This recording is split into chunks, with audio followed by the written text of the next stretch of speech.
COVID is actually when I blew up on social media. So all of my work was at home, of course. Um, it was a lot of like content creating. It was actually not a super bad thing to have happened. I mean, it is, but at the same time, it gave me the liberty to like be creative in my house and make a lot of content and kind of like catch up on what to do next in my career. So it gave me the liberty to like really grow my social media and focus on that. It made me like just realize like what my style is a little bit more.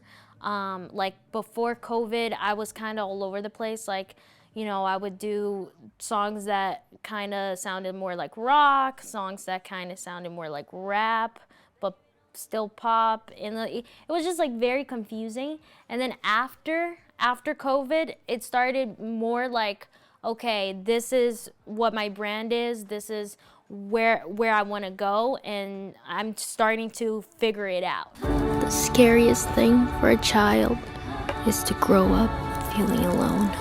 Like they can't make any friends because they're told that something is wrong with them. I was that child. Really, like anybody can be bullied. A lot of people have been bullied in different ways. Unfortunately, I've been bullied like with every single type of ways, like physically, mentally, different countries, different situations, slut shaming, fat shaming, every type of shaming that there is. I've been through it. So I have to deal with nowadays. Sometimes I get PTSD, I have anxiety, I still have depression, but I get through it, and I want to inspire other people to also like get through it too. People are ruthless on the internet. Like they say, you know, they think, oh, because they're behind the screen, they say whatever they want, and it could be the meanest thing ever. But what is good about like my situation is I do, obviously everyone gets a lot of hate online, and I do get hate online, but since I was bullied my whole life, I don't let that affect me. It doesn't affect me. It like, I got stronger from everything that I've been through physically. So like words that they say is like nothing compared to what I've been through. Yeah, there's certain things that are a lot more sensitive than other things. Like if someone says just something random that is not even true, I laugh it off. But if like it talks about something that I'm actually insecure about, like, you know, I used to be called Dumbo because of my ears. So like I'm still insecure about my ears, and sometimes like even you will never see me with my hair like all the way up, pulled up, like showing my full ears, because I don't like, I'm insecure about that till this day. But like, you know, things like that, yeah, it could affect, but then like you have to think about all the positive things that is happening. Like this career comes with the negative part of getting hated on. Like it's a tough career, it's a tough industry, and you're even gonna have a lot of no's until you have yeses. So yeah.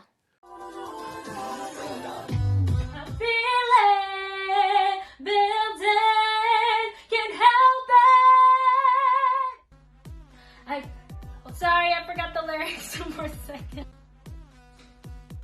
I usually, in the studio, I like to work, like, I'm a very kind of introvert person, even though, like, I'm always out there and about.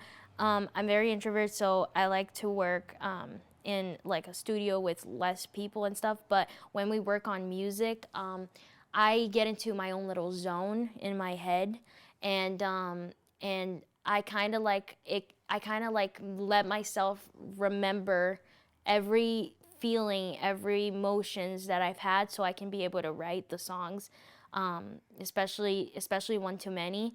And it's really hard, to be honest, because then you start crying and you start like feeling like you're still there and you're still that person. But the good part is it gets you to have this really nice record, this really nice project that you've been working on, and then you share it with other people, and maybe you can inspire many people. I get influenced a lot, like easy. It depends on one little thing. If one little thing happens, my mood switches like that, like a bipolar person. Like just like that. Like I could be crying my eyes out, and if I see a Barbie, I'll be like, "Oh my God, this is so beautiful!" And then like I just switch my emotions completely, and I forget. And I have a lot of ADHD, so so yeah, flying around. Did I hear you say you miss me?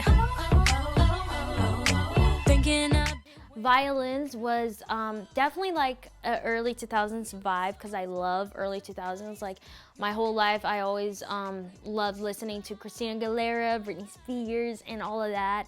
And then when I heard the beat, I just felt like that early 2000s, like wanting to go to that motion. And then like I never like to talk about love specifically, but anti-love is where I like to. So the song is more about women empowerment, which is also a topic I love to talk about, since I'm a woman and I grew up and bullied in different countries and I'm foreign and stuff like that. So the song is women empowerment, and just basically ladies not sticking to this one guy who's toxic for her, and like she wants him to take care of her, but like no, you don't need that. You can be independent, you can grow, you can be the biatch. You know what I mean? Yeah, so that's what the vibe of the song is. You know it's a party every time we step in. With you we here to turn up best, get to step in. Buy me a shot, who we think he impressing. I got my own bag, I don't need you obsessing.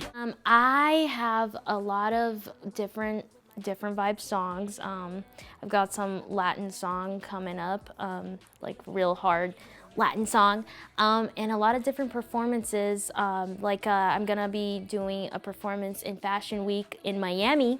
I just did one here, so I'm gonna do one in Miami. So I'm really excited, because every time I have a new event, my head process is what's the outfit I'm gonna make, because I design my own outfits. So like that's like another creative part in my head that I like to think about besides the music. So it's like all tie in together.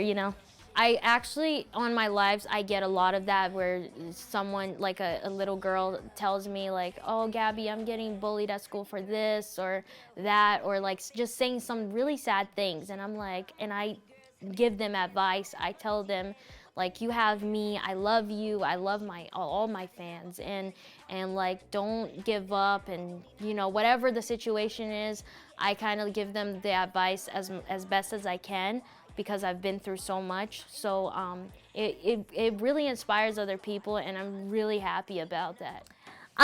They can follow me on Instagram and TikTok at Gabby B _music, GABBYB _music, and all of my music are on Spotify, Apple Music, Tidal, Amazon, every streaming platform. And I have a website if you want to get to know more about me. It's GabbyBmusic.com.